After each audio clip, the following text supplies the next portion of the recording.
因为咱台湾是头一摆出现这款米甲困酸中毒的案件，因过咱拢无检验的建本。原地卫福部是按算要对国外买建本，恐惊得要等1-2礼拜才会当检查出来。不过好佳在是中华基督教病院赶紧甲因进前买建本提供出来，才会当伫咧昨就有检验的结果。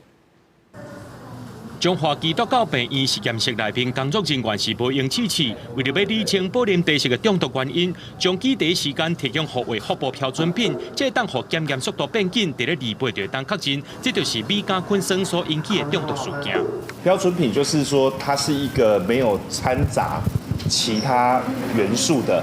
可以用来做对照组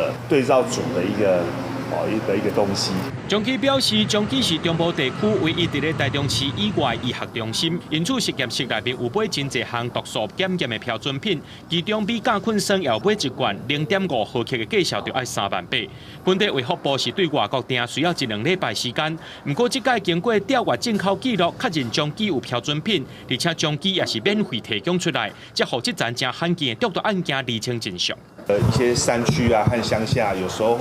就有可能会有这种莫名其妙的中毒发生啦，所以我们就当时候在做这个样的毒物准备的时候呢，就有把这个